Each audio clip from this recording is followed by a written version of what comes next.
Siblings irritate. Virajpur नाम के गांव में शिवा लक्ष्मी नाम के दंपति को ध्रुवा शिखरा नाम के 2 बच्चे थे।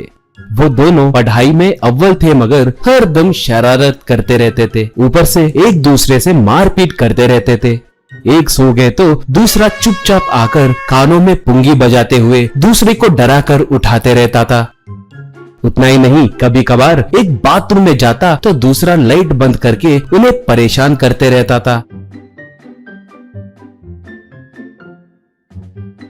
इनके शरारत से उनकी माँ लक्ष्मी हर दम परेशान रहती थी। कभी कभार शिवा चिकन पकौड़ी लाए तो दोनों मारपीट करके खाते थे।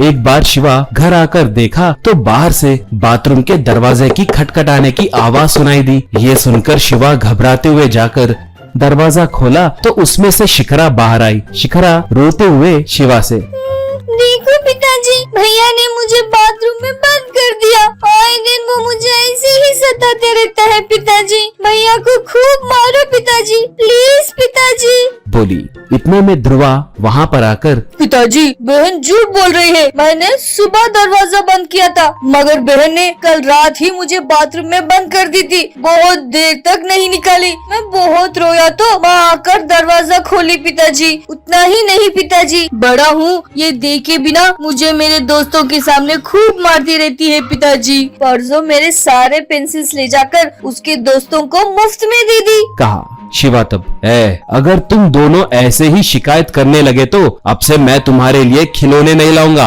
एक भी नई चीज नहीं खरीदूंगा। चुपचाप बैठकर पढ़ो। वैसे माँ कहाँ पर है? कहकर पूछने लगा तो अंदर से किसी की रोने की आवाज सुनाई दी। वो बच्चों के साथ अंदर गया तो लक्ष्मी रो रही थी। शिवा लक्ष्मी से, क्यों रो रही हो, क्या हुआ? कहा लक्ष्मी तब, आपने जो 2 लाख रुपए बच्चों की फीस और कपड़े के लिए दिए थे वो नहीं दिखाई दे रहे हैं जी। किसी ने चुरा लिया जी, पता नहीं अब क्या करूं? कहकर रोने लगी। शिवा तब, तुम टेंशन मत लो, वो पैसे कहीं नहीं जाएंगे, हम पुलिस कंप्लेंट देंगे। मैं स्कूल वालों से थोड़ा टाइम पूछूंगा। कहा।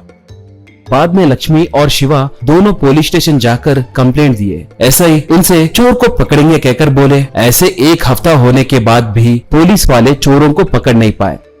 एक बार ध्रुवा और शिखरा दोनों रोड पे खेल रहे थे। उनके घर के बगल में एक घर के बाहर उनको एक पेंसिल बॉक्स दिखाई दिया। उसे देखकर शिखरा ध्रुवा से, भैया ये मेरा पेंसिल बॉक्स है, तुम छीन लोगे सोचकर अलमारा में माँ के पैसों का बक्सा है ना, उसमें छिपाया था मैंने। ये यहाँ पर क्यों है? बोली। ध्रुवा तब, बहन अगर ये यहाँ पर है तो जरूर इस घर में आए नए अंकल वाले ही पैसे चुराए होंगे। हमारे पेंसिल बॉक्स के बारे में पिताजी से बोलेंगे। कहकर दोनों जाकर शिवा से बताए। शिवा पुलिस वालों को फोन करके ये बात बताया। बाद में थोड़े पुलिस वाले उस घर को धीरे से आकर दरवाजा तोड़कर देखे तो वहाँ पर भद्री और जित्तू नाम के 2 चोर पैसे बांटते हुए दिखे। उनके सामने बहुत सारा सोना भी था। ये देखकर पुलिस वाले उन्हें पकड़कर खूब मारकर अरेस्ट किए। बाद में अपने समझदारी से चोरों को पकड़ने में मदद करने के लिए ऐसा ही ध्रुवा और शिखरा की बहुत प्रशंसा करके उन्हें अच्छे अच्छे गिफ्ट्स भी दिए। उतना ही नहीं, शिवा के 2 लाख रुपए भी उन्हें दिलवाए। सास नंबरी बहू